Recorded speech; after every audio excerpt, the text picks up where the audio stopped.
In the heart of ancient India, where the mighty Ganges River flowed and the air was thick with the scent of incense, there lived a man who would change the world, not with swords or armies, but with wisdom and compassion. His name was Siddhartha Gautama, but the world would come to know him as the Buddha, the Enlightened One. One day, as the Buddha and his disciples traveled from village to village, spreading the message of peace and enlightenment, they arrived in a small town. The people of this town were excited to see the Buddha, for they had heard of his great wisdom and the profound peace that followed him.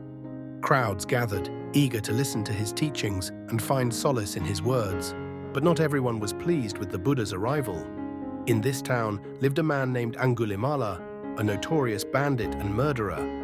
Angulimala was feared by all, for he had terrorized the region, leaving a trail of destruction wherever he went. His name meant garland of fingers, for he wore a gruesome necklace made from the fingers of his victims. As the Buddha entered the town, Angulimala's eyes fell upon him. He was filled with rage and hatred.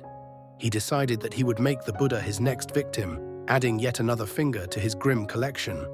Angulimala drew his sword and charged towards the Buddha, his face twisted with anger. But something remarkable happened. As Angulimala approached, the Buddha simply stood still, calm and unmoved. He didn't run, nor did he fight back. Instead, he looked at Angulimala with eyes full of compassion. Angulimala screamed at the Buddha, demanding that he stop walking. Though in truth, it was Angulimala who could not catch up, no matter how fast he ran. Finally, exhausted and confused, Angulimala shouted, "Why do you keep walking when I have ordered you to stop?" The Buddha, in his gentle voice, replied, "I have already stopped, Angulimala. It is you who has not stopped." Angulimala was taken aback. "What do you mean you have stopped? You are still walking." The Buddha responded, "I have stopped the cycle of violence and hatred within myself. I walk the path of peace and compassion. But you, Angulimala, continue on the path of violence. You have not stopped." These words struck Angulimala deeply. For the first time, he saw the futility of his actions, the endless cycle of suffering he was trapped in. The Buddha's calm presence and his words pierced through Angulimala's anger, reaching the core of his being. He fell to his knees, his sword dropping from his hand, and he wept. Angulimala, the feared bandit, realized the depth of his misdeeds and the suffering he had caused. He begged the Buddha for forgiveness, and the Buddha, in his infinite compassion, accepted him with open arms. "It is never too late to change, Angulimala," the Buddha said. "Your past does not define you.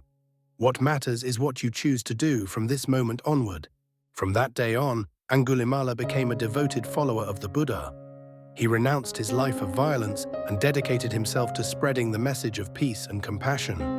The man who was once feared became a symbol of redemption and transformation. The story of Angulimala is more than just a tale from ancient times.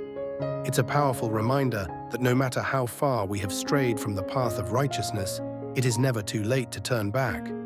The Buddha's encounter with Angulimala teaches us that true strength lies not in force or violence, but in the ability to show compassion, even to those who seem beyond redemption. In a world where it's easy to respond to hate with more hate, the Buddha's silent lesson challenges us to stop, reflect, and choose a different path.